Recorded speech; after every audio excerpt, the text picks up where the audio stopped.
Environment Minister Catherine McKenna is not holding back. Her reaction unfolded live while cameras were rolling, and Molly Thomas shows us what happened next. Molly, let's talk about this conversation and how it started. Yes, so Minister McKenna had just wrapped up environment meetings in Vancouver, and she was talking to the press, and a question came in from a Rebel Media reporter. And of course, Rebel Media is a website that was founded by conservative activist Ezra Levant. And basically McKenna was saying, stop calling me nicknames.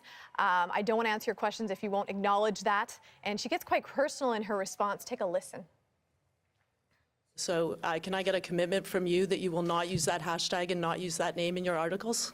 Well, me personally, yes, but I don't have editorial control over others. But if you want to get into it right now, you actually banned one of our correspondents from going to the upcoming conference in Bonn. So how that is not true. In fact, I wrote a letter last year encouraging you to come because I think that you can all learn about climate change, how it's real and it's having real impacts. I have a legitimate question about hydroelectricity's role. I just would like a commitment that you will not call me names, that you won't talk about the color of my hair, that you won't make fun of me, and the reason I'm asking you not to do this is because I have 2 daughters. All right. That there are lots of girls that want to get into politics, and it is completely unacceptable that you do this.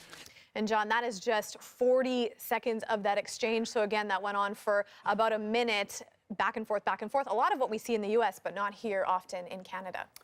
So, Molly, has there been any response from Rebel Media on this so far? Well, we reached out this morning. We have not got an official response as of yet, but it's important to note that when you look on their Twitter page, you can actually see 4 tweets since this incident, all with the hashtag Climate Barbie still there. Also, Christopher Wilson is who McKenna was talking to in that press conference. He's a reporter, and he put out 5 fiery tweets. Here's the focus point of those. He says, in Canada, journalists do not need the editorial approval of politicians before asking them questions at government press conferences. He also went on to say, our Rebel Alberta chief coined the phrase Climate Barbie, a reference to McKenna's shallowness.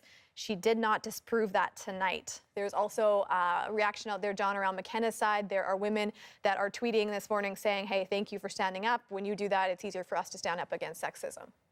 So are our federal leaders saying anything about this? That's the big question right now. So we are waiting to see if there's any more response to this. We know that this was a heated topic in the House of Commons. Just in September, you may remember, former Saskatchewan Minister Jerry Ritz had actually used that exact same term about McKenna in a tweet. He had since apologized, said he was sorry for that.